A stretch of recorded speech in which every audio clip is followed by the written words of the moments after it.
I gave birth to my wonderful son, Kit, about 3.5 years ago. And I was at a good stage in my business where I decided that I wanted to take a true 3 months off. It's pretty drastic for a business owner at the time. I think I had about 8 full-time employees, and I was still involved with about 80% of the day-to-day operations and decisions. So taking 3 months off from that was going to be a big challenge. So how did I do it? Although I empowered my team to make decisions on their own, there were certainly going to be things that we knew that they were going to have to run by me.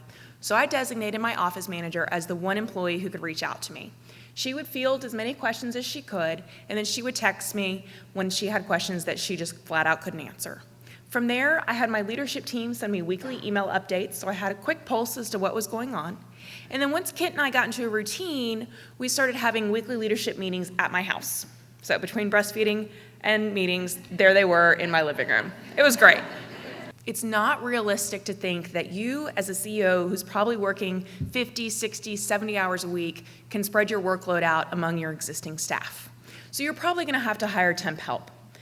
In my case, I took the opportunity to go ahead and hire 2 key department managers who I knew would help lead our company into the next stage of growth.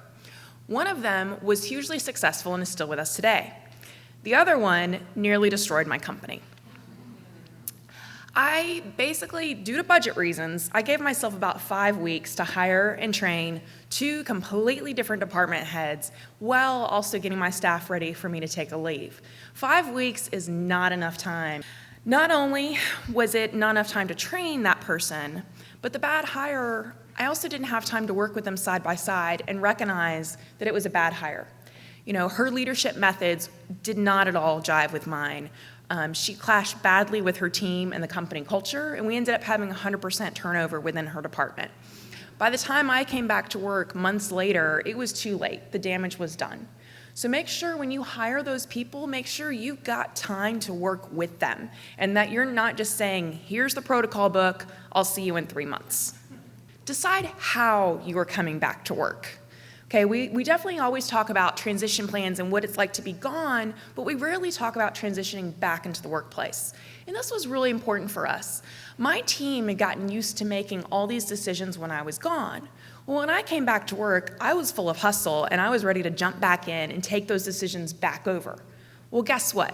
My team didn't really appreciate that. They were pretty upset. You know, if I had trusted them to make these decisions for 3 months while I was gone, why couldn't I continue to do that? So we kind of had to backtrack a little bit and reevaluate what my role was with the company. So before you transition back into your C-level position, spend a little bit of time back in the company and rewrite your job description.